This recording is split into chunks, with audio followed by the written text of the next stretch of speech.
du Niger, Mahamadou Issoufou, applaudi par l'assistance, le président de la République qui jour et nuit réfléchit sur les modalités de booster l'économie du pays. C'est l'entrée du président de la République, Félix Antoine Tshisekedi.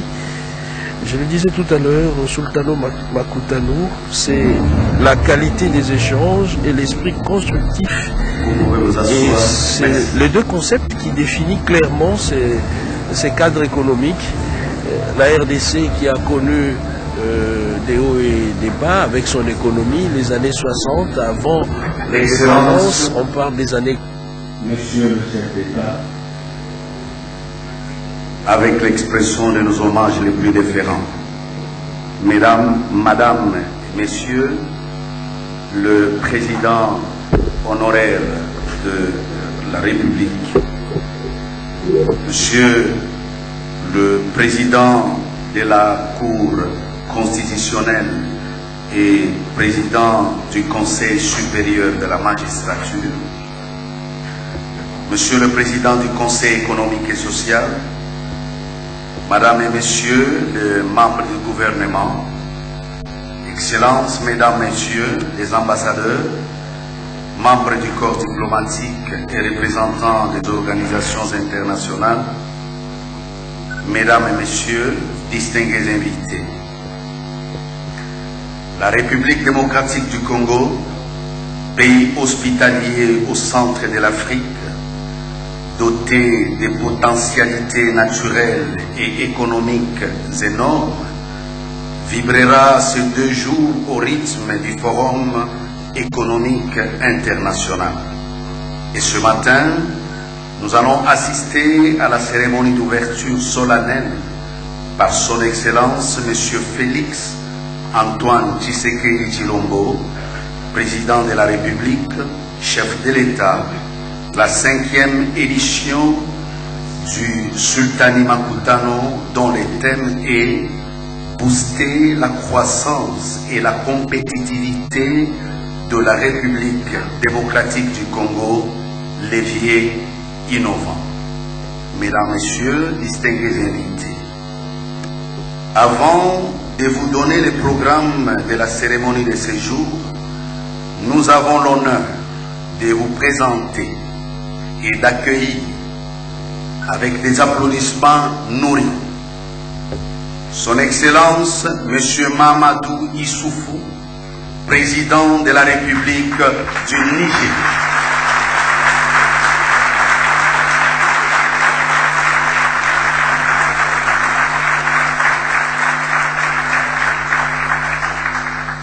Merci. Son Excellence M. John Dramani Mahama, président honoraire de la République du Ghana.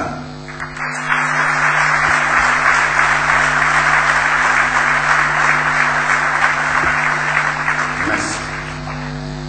Son Excellence Madame Helen Johnson, présidente honoraire de la République du Libéria.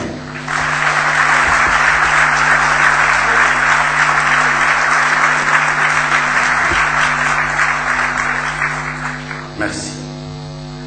Docteur Cheikh Kanté, ministre en charge du plan Sénégal émergent, représentant personnel de son Excellence M. Macky Sall, président de la République du Sénégal. Merci. Excellence, Monsieur le chef d'État et des délégations, avec l'expression de nos hommages renouvelés. Mesdames, Messieurs, distingués invités, le programme de ces jours prévoit 4 interventions avant que le chef de l'État ne prenne la parole pour son discours d'ouverture. Il s'agit pour commencer du mot de bienvenue du gouverneur de la ville, de province de Kinshasa, qui sera suivi du mot d'introduction de M. Henri Nzozi, président de Oshola Network et vice-président de l'African Diaspora Network en Europe. Ensuite, le mot de circonstance, le président dont la présence donne une particulière coloration à ces assises.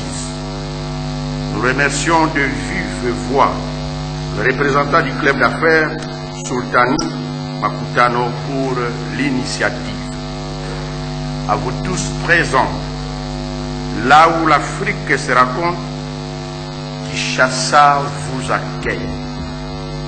Excellences, Messieurs les Présidents, avec l'expression de nos hommages les plus déférents, Mesdames et Messieurs, à vos titres et qualités, c'est un grand honneur pour nous de vous saluer et de vous accueillir ce vendredi 6 décembre 2019, jour où s'ouvre la 5e édition du club d'affaires 6 mentionné et dont les thèmes demain, booster la compétitivité et la croissance en République démocratique du Congo, levier innovant. Ainsi, d'après les organisateurs, les grands défis à relever est d'identifier les filières d'activités moins ou presque pas exploitées avec focus particulier sur le développement durable et les leviers de financement innovant pour l'État. Il sera également examiné les freins qui bloquent le développement de certaines filières telles que les sport business, les marchés de l'art, la numérisation du climat des affaires. Certes, le défi est immense, mais pour le brûle-cospi, nous citons, pour réussir votre désir de réussite, doit être plus grand que votre peur de l'échec. Fin de citation. Pour ce faire, la volonté, l'expertise et l'abnégation sont indispensables. Toutefois, inspirés et soutenus par Dieu et grâce à votre maîtrise, nous sommes convaincus du dénouement positif de ces travaux pour l'épanouissement de l'Afrique en général et du Congo en particulier. Encore une fois de plus, Kinshasa vous accueille. Que Dieu bénisse l'Afrique, que Dieu bénisse la République démocratique du Congo, que Dieu bénisse le club Sultani Makutano. Nous vous remercions. Le gouverneur adjoint de la ville de Kinshasa, la capitale qui accueille ces grands rendez-vous économiques internationaux, et viendra ensuite comme la si bien... Nous invitons à présent M. Arinzunzi à prendre la parole et à introduire en même temps M. Anthony Kinzo et Mme Nicole Sou. Messieurs. Pour donner les grandes lignes du contenu des échanges, la qualité même des échanges de ces travaux de 2 jours. Excellence, Monsieur le Président de la République, Excellence, Messieurs les chefs d'État, c'est un véritable privilège que de vous accueillir aujourd'hui en cette occasion. Cela fait 12 mois exactement, qu'une attente longue s'est exprimée avant la tenue de cette 5e édition du Sultani Makutano. Un rendez-vous devenu incontournable grâce à la présence nombreuse d'hommes, de femmes représentant les institutions, les pouvoirs publics, les entreprises, qui dans un seul et même élan, celui de pouvoir converger sur la voie du développement et de la compétitivité, ont fait de cet événement le premier forum économique international afro-africain. Et je pèse mes mots.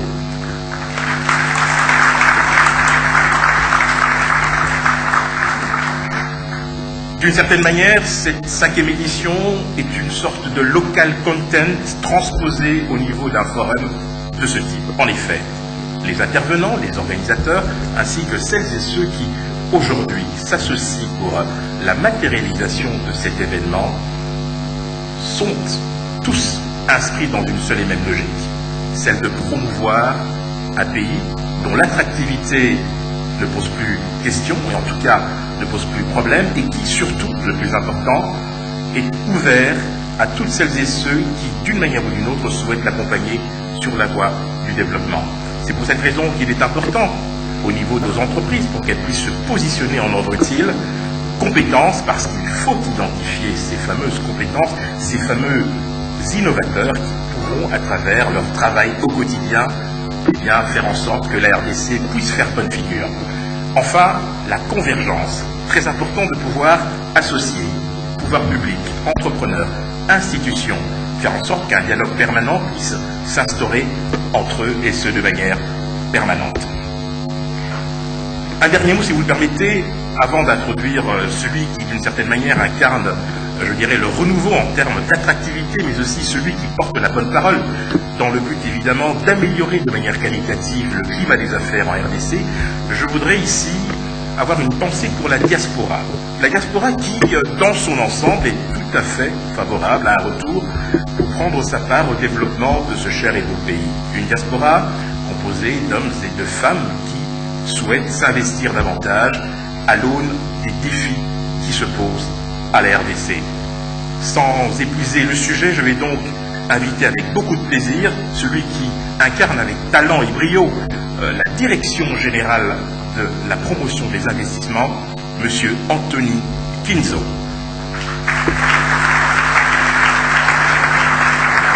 C'est le directeur général de l'ANAPI qui va prendre la parole. L'ANAPI, partenaire essentiel de ce grand forum économique qui se tient à Kinshasa.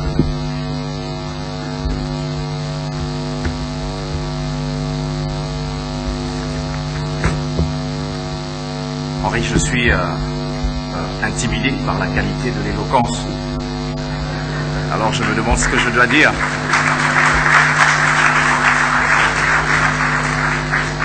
J'espère que j'arriverai à ce niveau d'éloquence avec le petit mot que je voudrais adresser à non seulement leurs excellences, mais aussi à mes compatriotes.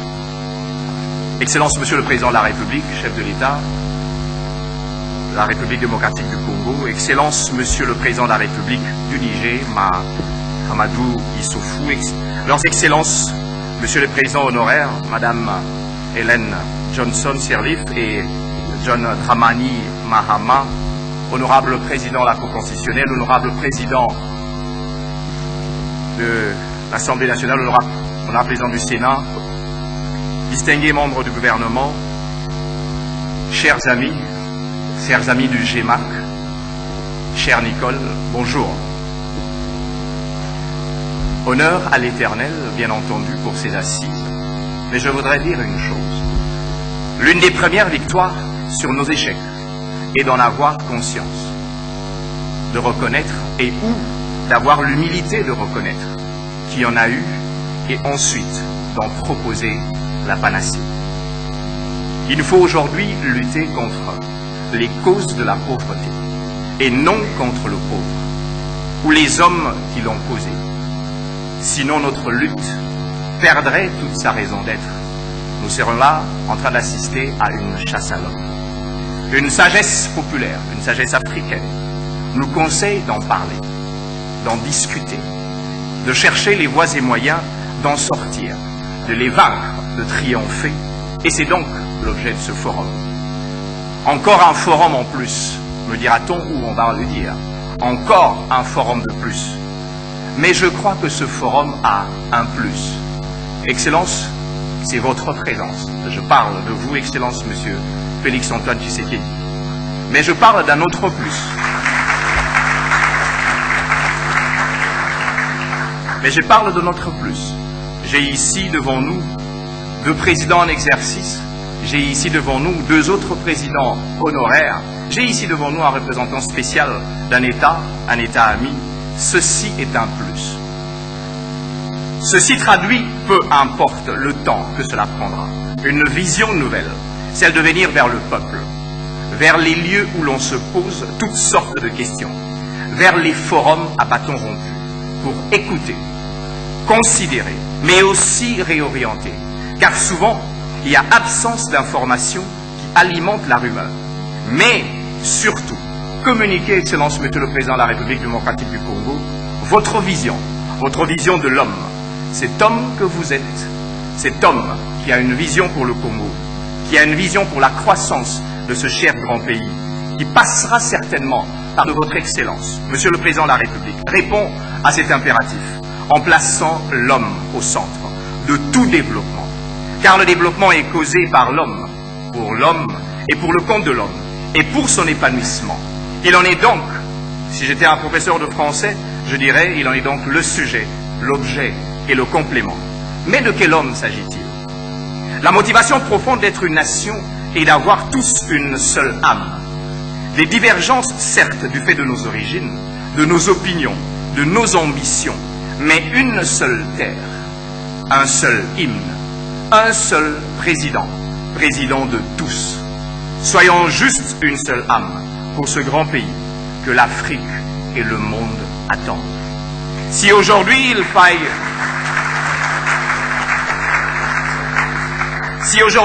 booster la croissance, mon vœu est certainement celui de tous mes compatriotes, de mes frères et sœurs à Kinshasa, dans les provinces et même dans les coins les plus reculés, et que vous en donniez, Excellence, Monsieur le Président de la République, l'impulsion.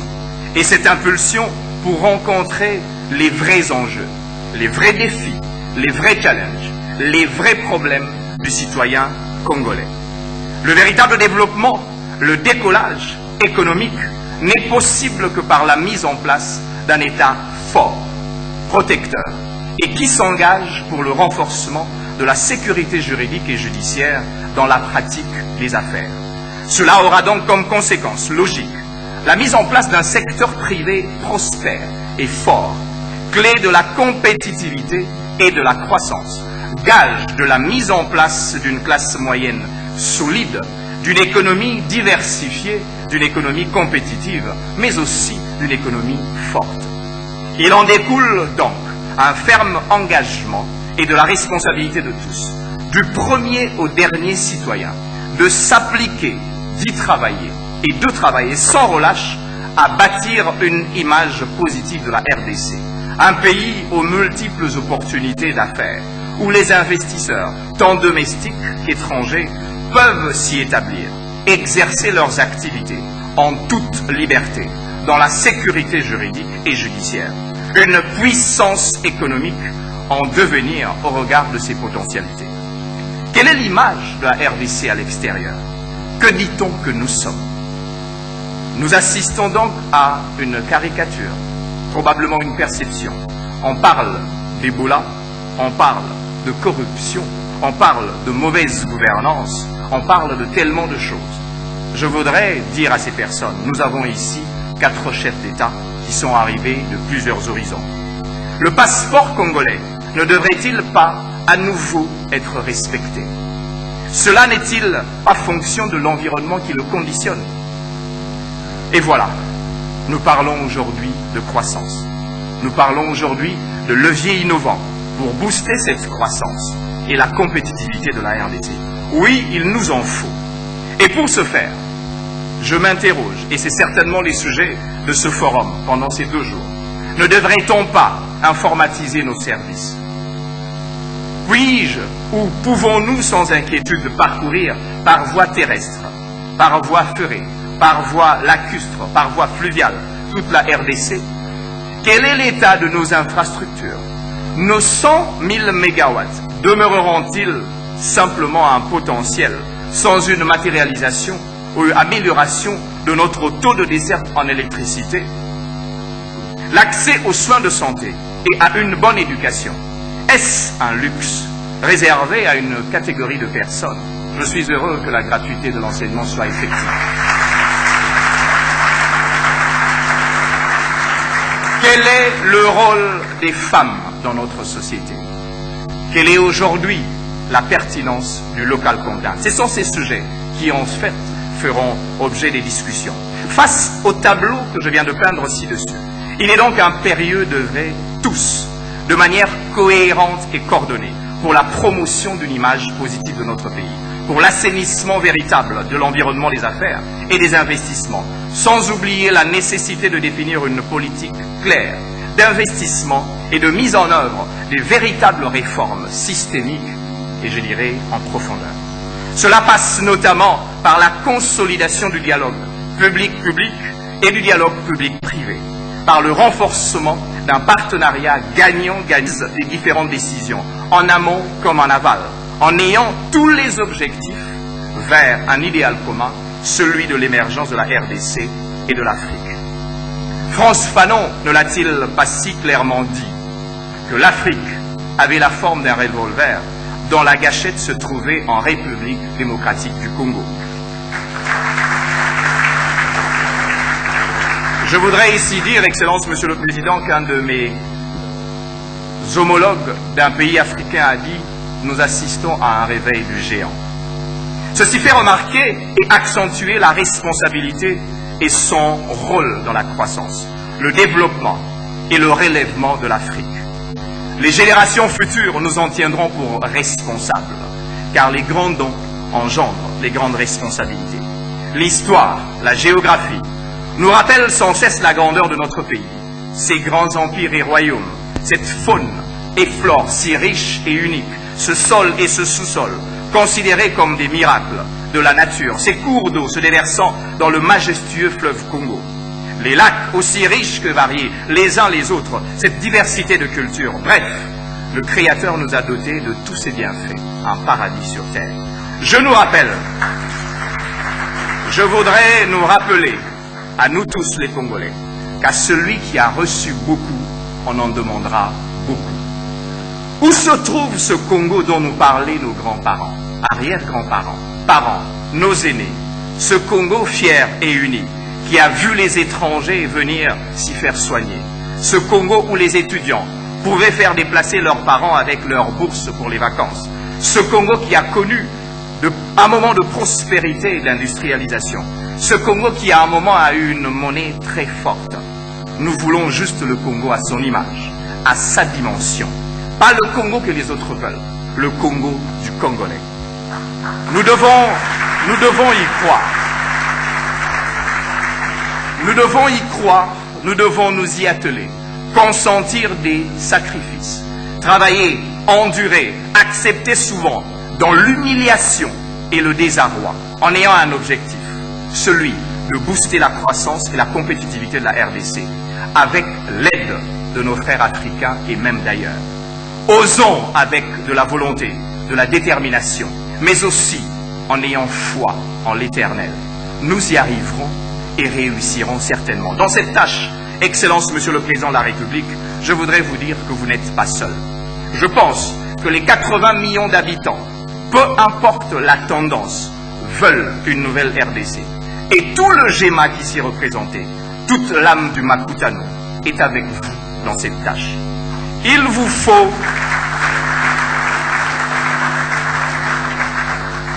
faut des hommes, et je sais que vous en avez, et des femmes autour de vous. Vous n'avez qu'une seule femme, de vous, qui porte avec amour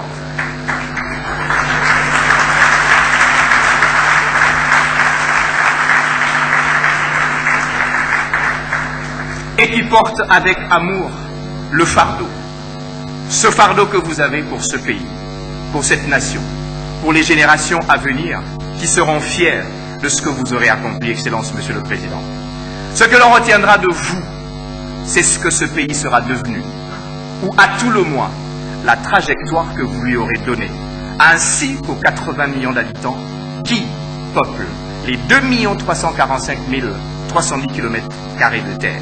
Vous serez donc exposés à des choix, parfois difficiles. Des choix s'imposeront aussi à vous. Et vous aurez à faire les choix de revoir vos choix pour cette croissance. Et vos choix seront déterminants et décisifs. Booster la croissance ne tient pas du miracle. C'est possible. C'est possible parce que les hommes y mettront du sien comme une seule âme. Nous serons avec vous, et je voudrais paraphraser ce que Nicole a dit un jour à Kigali, si vous êtes avec nous. Choisissons le choix difficile, celui de la raison, du partage équitable des biens et des richesses, d'un avenir radieux et meilleur pour nos enfants, pour les générations futures qui chanteront avec fierté l'éloge de nos exploits, car nous aurons fait de la RDC et de l'Afrique un héritage qui vaudra la peine d'y rester. Je ne voudrais pas clore mon propos sans vous dire l'Éternel est à Le gouvernement, les pouvoirs publics pour créer un environnement qui soit propice au climat des affaires. Et c'est cette même responsabilité qui, il y a de cela 5 ans, a incité une femme de cœur, d'engagement et de conviction de créer un espace de convivialité au sein duquel entrepreneurs, hommes d'affaires, pouvoir public avaient cette possibilité d'échanger, de partager, de se concerter. C'est donc pour moi un plaisir non dissimulé que je m'apprête à inviter sous vos applaudissements la fondatrice du réseau Sultani Makutano, Madame Nicole Soulou. C'est tout à l'heure le Congo à son image dans sa dimension. C'est en gros le propos du DG de la NAPI qui a salué le rôle joué par le chef de l'État dans un pays en pleine mutation. Il a impulsé un certain nombre de réformes. Je savais que c'était un piège de parler après Anthony. Quel moment. Excellences, Madame et Messieurs les chefs d'État, avec l'expression de mes hommages les plus déférents. Monsieur le Président du Conseil économique et social, honorables députés et sénateurs, Mesdames et Messieurs les membres du gouvernement, Excellences, Mesdames et Messieurs les ambassadeurs, membres du corps diplomatique et représentants des organisations internationales, Mesdames et Messieurs, en vos titres et qualités respectifs, distingués invités, chers amis, qui aurait cru? Qui aurait cru lorsque nous avons imaginé le concept Makutano fin 2015 que nous serions là aujourd'hui? Qui aurait pu imaginer que 5 présidents africains répondent à l'appel d'un réseau d'affaires pour échanger avec le secteur privé, pour écouter le secteur privé?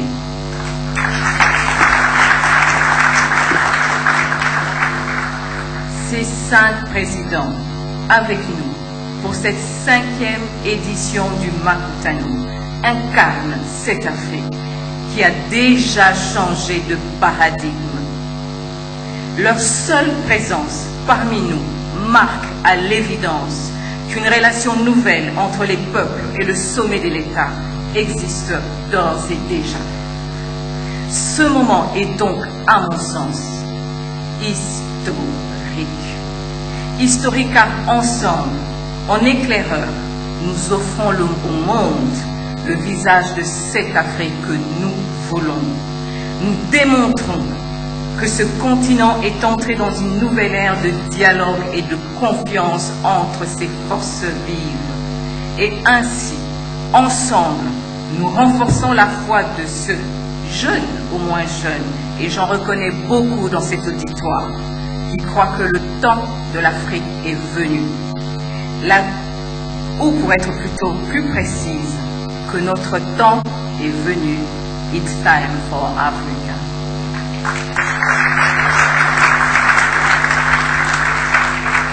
Excellence, Madame la Présidente honoraire du Libéria, Monsieur le Président de Monsieur le Président de la République démocratique du Congo, Monsieur le Président de la République du Niger, Monsieur le Président honoraire de la République du Ghana, Monsieur le représentant du Président de la République du Sénégal, au nom de tous les miens, de tous les membres du réseau Makutano, ainsi qu'en mon nom propre, permettez-moi de vous en remercier et de vous dire toute notre gratitude.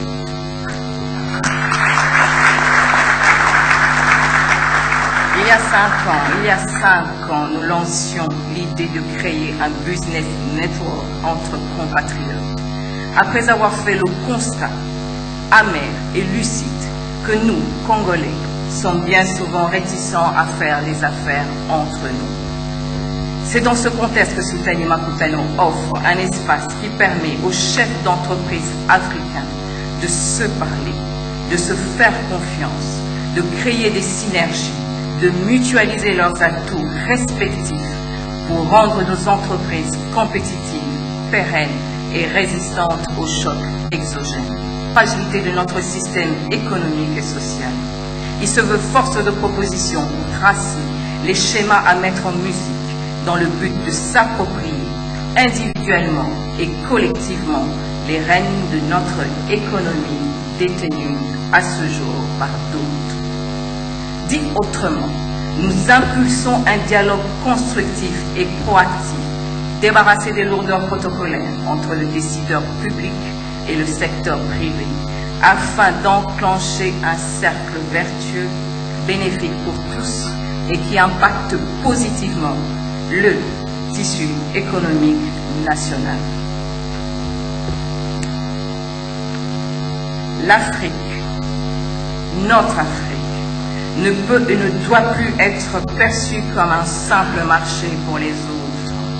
Il est grand temps qu'elle se diversifie et se valorise pour jouer un rôle majeur à l'échelle du monde. Et il semble évident que cela ne se fera pas sans le Congo, au vu de son potentiel et de sa situation géostratégique au cœur du continent.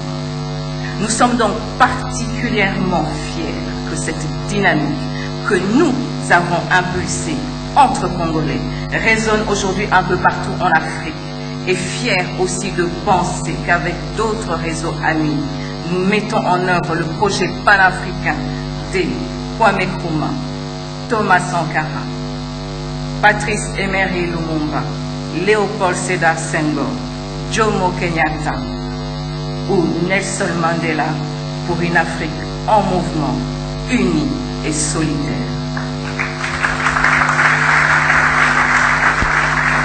Je profite de cette occasion pour saluer la présence dans cette salle de plusieurs éminents représentants de ces réseaux et remercier tous les participants venus de loin pour apporter leur contribution à la réussite de ce forum. Booster la compétitivité et la croissance de la RDC, les vieilles innovants. Notre idée, avec ce thème, était de proposer une sorte de brainstorming collectif pour explorer les filières peu ou pas exploitées et qui pourraient booster notre économie. Mais de fil en aiguille, nous sommes parvenus à la conclusion que l'innovation doit être au cœur de notre projet de société si nous voulons véritablement sortir du marasme dans lequel se trouve le pays. Innovation pour redonner de nouveaux challenges à l'idée même de compétitivité et de croissance. Innovation pour inviter au changement de comportement.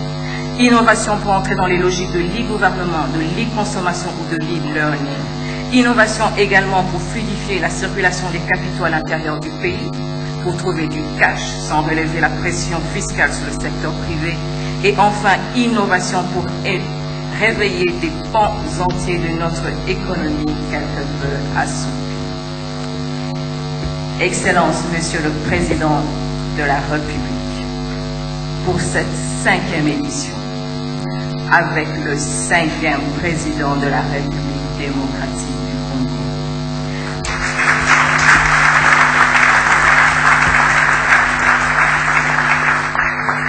Nous avons jugé qu'il était important d'avoir un fil conducteur en interrogeant et en partageant votre vision sur les séquences à mettre en pratique pour le développement inclusif du Congo dans les 20, 30 ou 40 prochaines années. Nous vous invitons, si vous en êtes d'accord, à interroger en premier lieu les notions de compétitivité et de croissance et à nous dire quels seront, d'après vous, les avantages compétitifs de la RDC dans quelques décennies par rapport aux autres pays d'Afrique et par rapport au monde. Dit autrement, sur quel type d'industrie le pays aura-t-il fait reposer son développement et comment aura-t-il fait pour y parvenir? Nous vous invitons également à nous dire comment le Congo se positionnera face aux enjeux de la transition écologique et de la lutte contre le réchauffement climatique, à l'heure où la plupart des pays du monde sont en passe d'abandonner les énergies fossiles au profit du renouvelable et du tout électrique.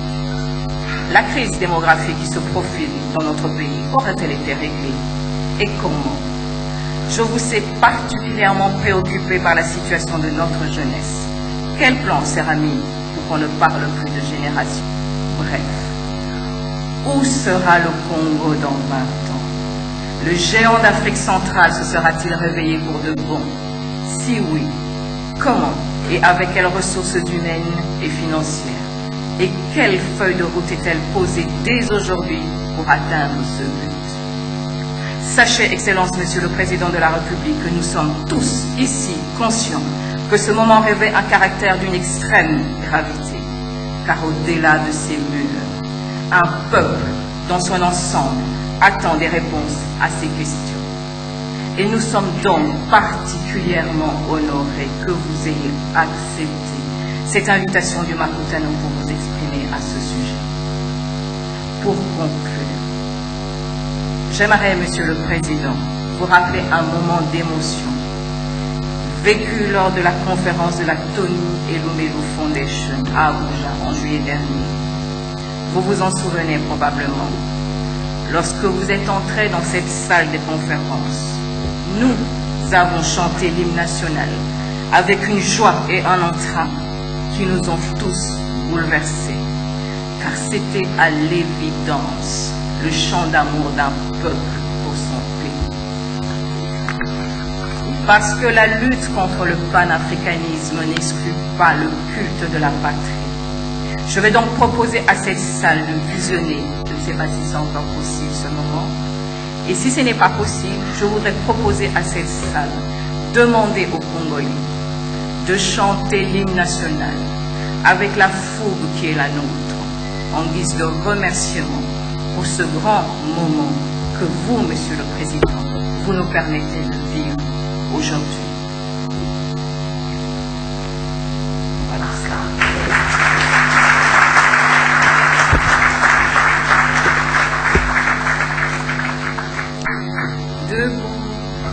Debout, Congolais, unis par le sang, unis dans l'effort pour l'indépendance. Denianoué, où sont-tu?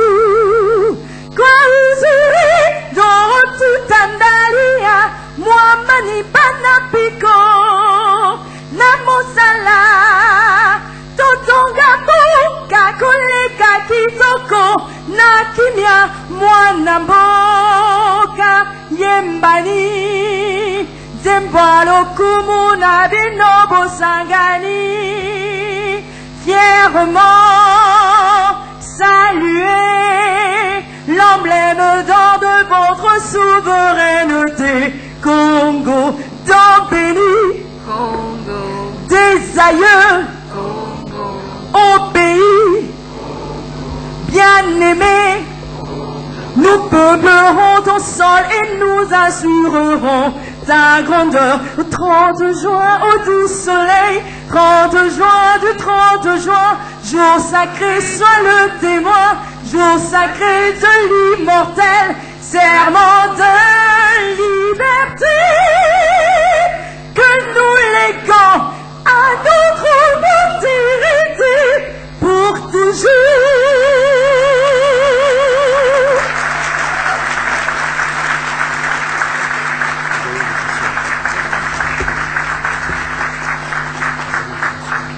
Veuillez vous asseoir, merci. C'est très émouvant.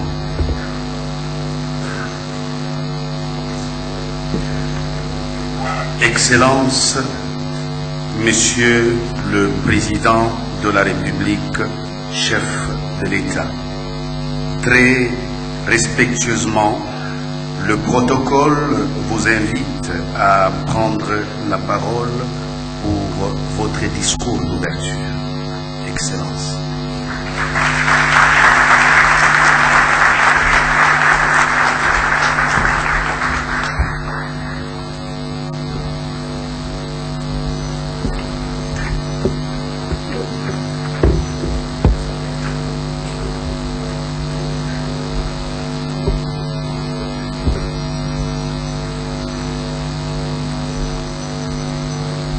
Excellence, Monsieur Mahamadou Issoufou, président de la République du Niger,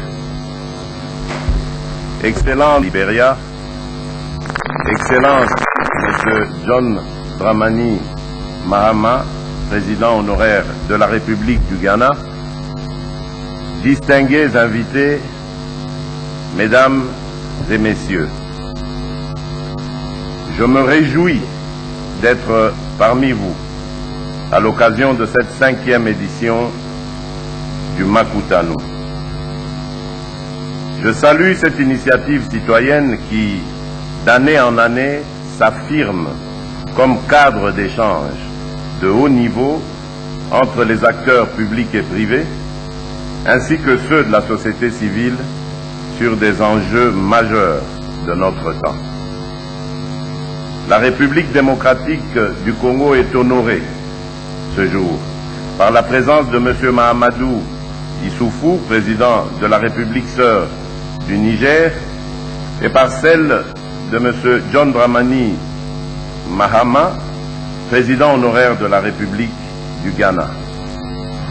Je salue particulièrement la présence de Mme Hélène Johnson Sirleaf, première femme élue présidente de la République en Afrique,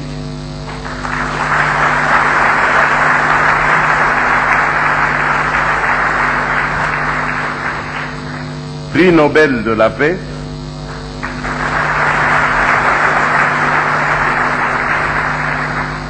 ancienne présidente de la République du Libéria et brillante économiste ayant mis son expertise et son expérience au profit de nombreux pays à travers notre continent.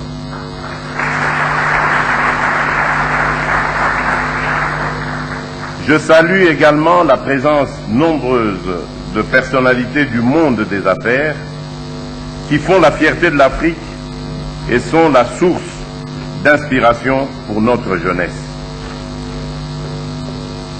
La présence de la star du football dans cette salle, j'ai cité Samuel Eto'o-Fils,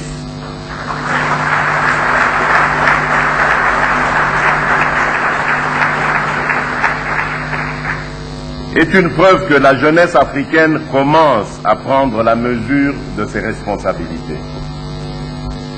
Distingués invités, Mesdames et Messieurs, c'est avec attention et grand intérêt que j'ai suivi tout à l'heure les propos interpellants de M. Anthony Kinzo et de Mme Nicole Soulou. Les différents sujets qu'ils ont évoqués nous conduisent à un petit exercice de prospective sur le Congo, dans une Afrique assise sur l'or et le blé, mais paradoxalement toujours à la traîne. En septembre 2000, un illustre Africain, M. Kofi Annan, d'heureuse mémoire, engageait le monde dans le chantier des objectifs du millénaire pour le développement à l'horizon 2015. À l'échéance 2015, malheureusement, pour l'Afrique, la majorité de ces objectifs n'étaient pas atteints. En ce qui concerne la réduction de la pauvreté, l'Afrique est demeurée à 20 points de pourcentage en deçà des objectifs mondiaux, contre 4 points seulement pour l'Asie. Environ 46% des Africains demeurent pauvres, avec des revenus inférieurs à 1,25 $ par jour et une productivité faible. En 2018, le revenu moyen par Congolais était de 458 $ par an, soit 1,25 $ par jour. Seuls 2 de ces objectifs ont connu un net succès en Afrique: l'éducation primaire pour tous, incluant la parité, et la réduction du taux de prévalence du VIH-Sida chez les jeunes. Cependant, il faut noter que ces progrès n'ont été rendus possibles que grâce à un soutien accru de fonds mondiaux spécialement dédiés à ces secteurs. Nous devons nous interroger sur les raisons fondamentales de ces faibles performances. En République démocratique du Congo, les résultats de développement ont été globalement inférieurs à la moyenne africaine. A activement participé aux négociations intergouvernementales ayant abouti aux objectifs du développement durable à l'horizon 2030 et à la vision africaine 2063.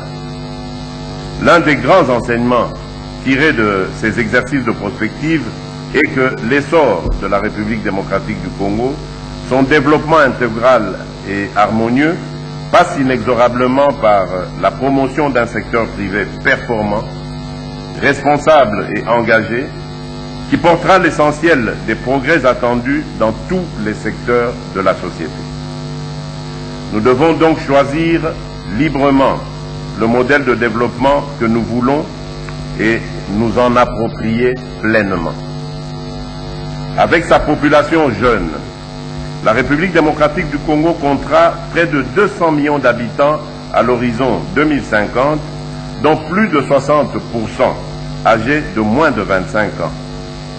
Il s'agit là d'un véritable levier de développement, mais qui peut, si nous ne prenons pas les bonnes décisions aujourd'hui, devenir un risque majeur. Actuellement, près de 40% de la population congolaise vit dans les villes et ce chiffre pourra dépasser les 50% à l'horizon 2050.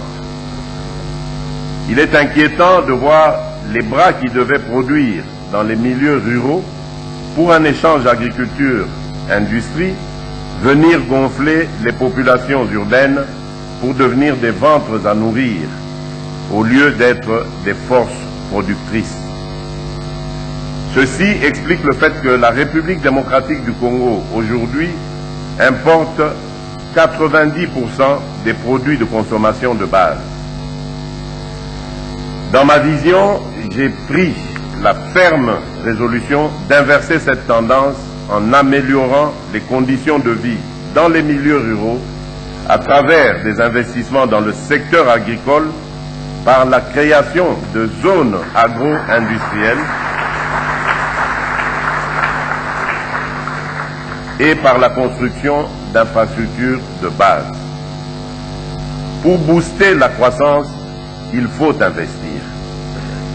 Les tendances récentes de l'économie mondiale, révèlent que le secteur privé a largement supplanté le secteur public en tant que premier investisseur. La République démocratique du Congo n'échappe pas à cette dynamique. Il faut souhaiter que les fils et les filles de la République démocratique du Congo soient les premiers concernés par les investissements. Ce n'est malheureusement pas encore le cas. En République démocratique du Congo, il est noté qu'environ 26 000 expatriés régulièrement inscrits auprès des services d'immigration contrôlent plus de 80% de l'industrie et du commerce formel et payent l'essentiel de l'impôt mobilisé par le pays. Cette situation traduit l'insuffisante appropriation de l'économie par les nationaux. Mais que l'on soit clair, il ne s'agit nullement de remettre en cause la présence de ces expatriés qui sont les bienvenus dans notre pays.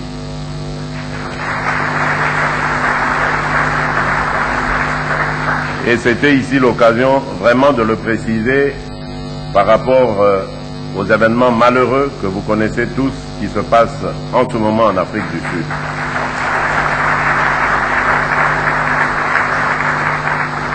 Et que je dénonce avec fermeté.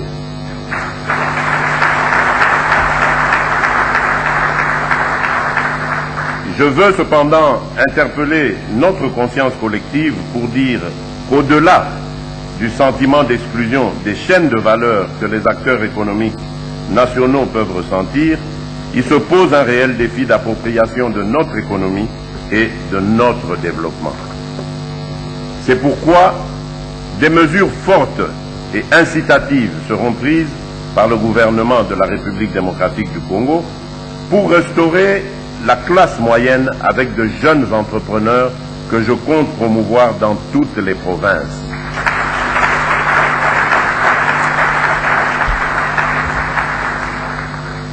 Je pense ici notamment au fonds de garantie pour l'entrepreneuriat des jeunes en cours de création et à plusieurs millionnaires congolais ainsi que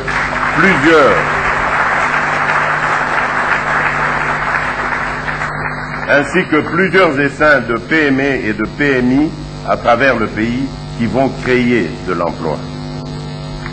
Distingués invités, mesdames et messieurs, la relance de la croissance et l'appropriation de l'économie par nos concitoyens nous mettent en présence d'un triple défi. Celui des capacités, du financement et surtout de la volonté politique d'œuvrer pour l'intérêt de la nation dans un monde ouvert.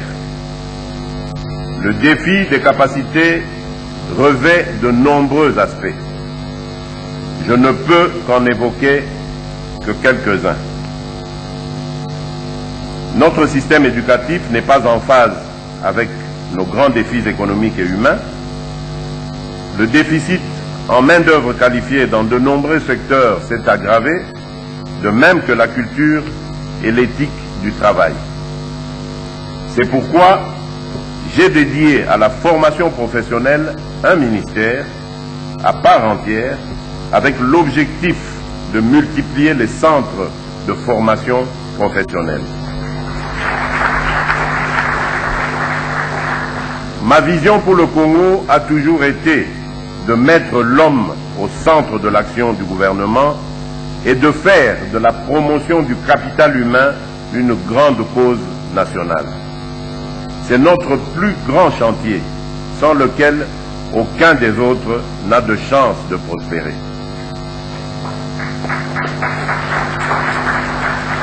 Le financement de l'économie.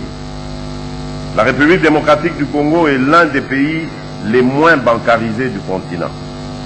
Le ratio crédit à l'économie sur PIB est autour de 6%, contre une moyenne de 45% en Afrique et plus de 100% dans les pays industrialisés. Il est impossible d'investir sans capitaux ni crédits. Le rôle des pouvoirs publics et la répartition des responsabilités doivent être réinventés. Il ne nous faut plus ni plus ni moins d'État, mais avant tout mieux d'État.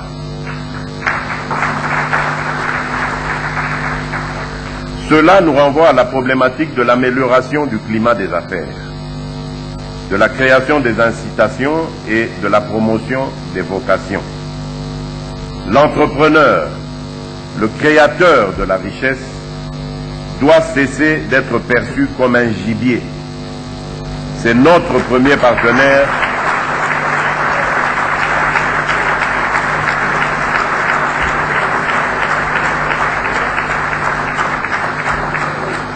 C'est notre premier partenaire pour le développement. Je voudrais rassurer le monde des affaires que j'ai commencé à prendre un train de mesures pour éviter les tracasseries de tous ordres, dont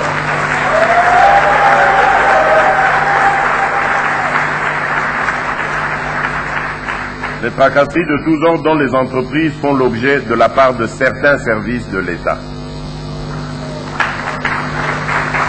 Je veillerai personnellement à ce que toutes les convocations intempestives dont font l'objet les opérateurs économiques puissent cesser et que seules celles qui sont légales et régulières soient autorisées.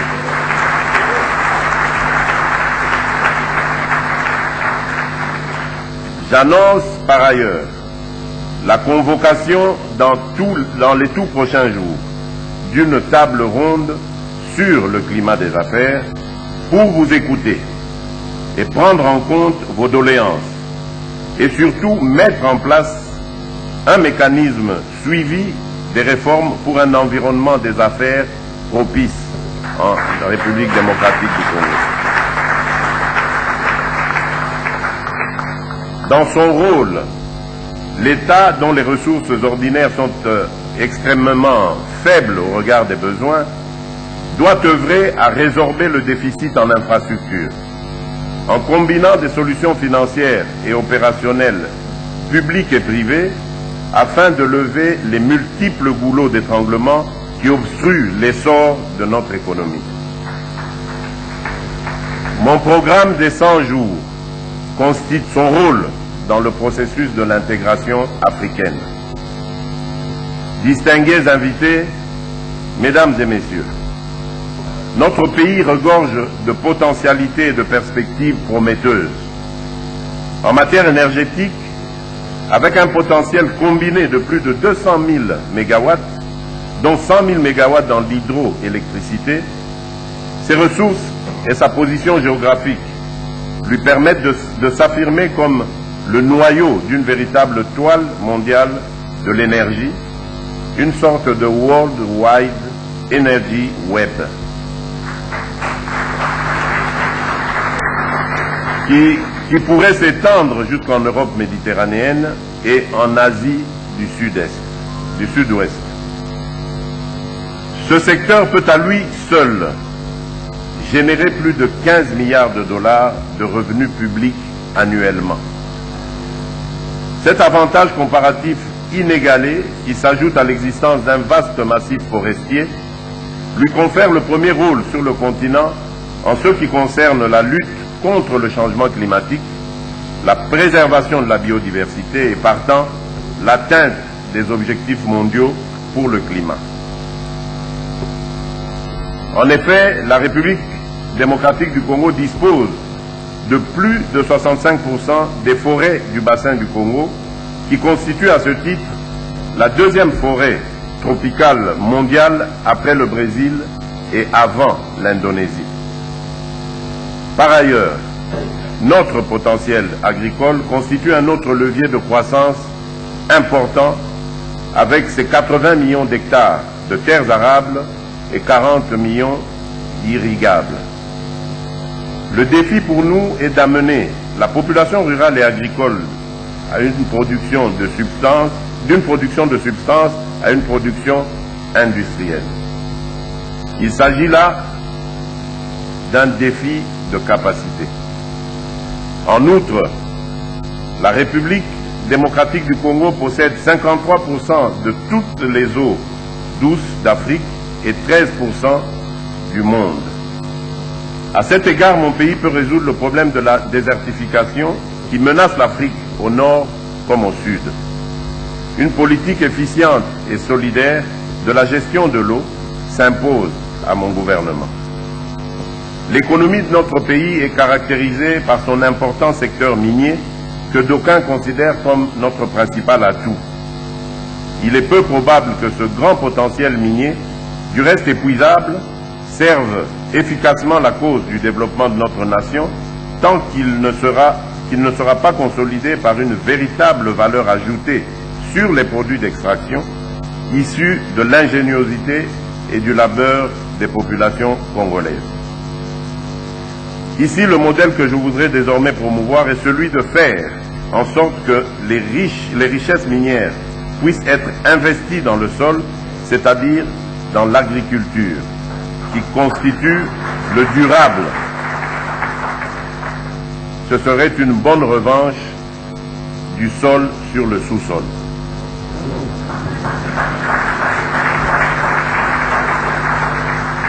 De ce point de vue, la diversification de notre économie est un impératif. Elle exige une grande maîtrise des savoirs, des sciences et des techniques dans les différents secteurs. Je ne saurais terminer mon propos sur le secteur minier sans évoquer le fait que la République démocratique du Congo, avec les plus importants gisements au monde de cobalt et de lithium, constitue l'espoir de l'humanité en ce qui concerne la construction des véhicules à moteur électrique. À l'heure de la 4e révolution industrielle, l'accès et la maîtrise des savoirs sont rendus plus aisés grâce au numérique. La progression fulgurante de l'utilisation des nouvelles technologies de la communication en témoigne. L'Afrique, qui ne comptait que quelques millions de téléphones portables en 2010, en compte aujourd'hui plus d'1 milliard. Bien utilisés, ces moyens modernes feront que notre jeunesse sera mieux éduquée, mieux informée et surtout mieux connectée au reste du monde. Nous devons faire de ces moyens de communication modernes, je souhaite plein succès aux travaux de la 5e édition de Sultani Makutano. Je vous remercie.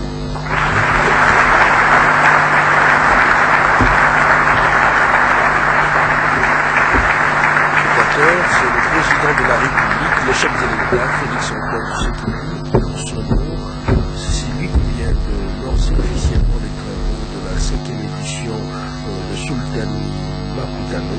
Eh bien, le chef de l'État a salué d'abord l'initiative, une initiative qui, du côté des décideurs politiques, doit sonner comme des cucs.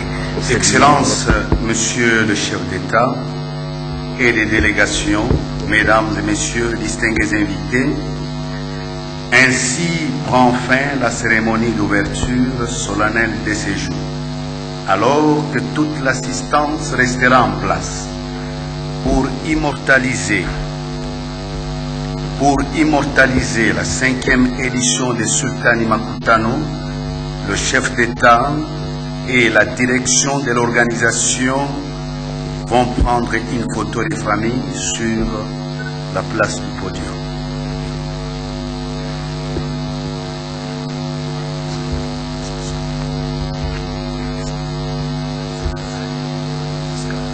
En créant des conditions propices dans les milieux ruraux pour favoriser les investissements dans ces coins du pays, la promotion de jeunes entrepreneurs dans toutes les provinces, c'est aussi le vœu, le souhait, la volonté affichée. Et nous allons demander en même temps que tous les panélistes vont se rendre à l'hôtel Kempinski pour la suite du programme juste après la sortie de leurs excellences, Monsieur le chef d'État. Une phrase très applaudie par l'assistance, composée essentiellement des entrepreneurs privés. C'est pour dire que la RDC est entrée dans une nouvelle ère, dans une nouvelle dynamique. Et là, c'est la photo entre le chef d'État, c'est Samuel Eto'o, le footballeur international africain, camerounais, qui salue les hôtes des marques. C'est la photo des familles, le président de la République avec à ses côtés le président du Niger. Distance de bien vouloir se tenir debout pour saluer la sortie de leurs excellences, Monsieur le chef d'État Dramani Mahama. Et c'est pratiquement la fin de la cérémonie. Ça sera les travaux en panel, ça seront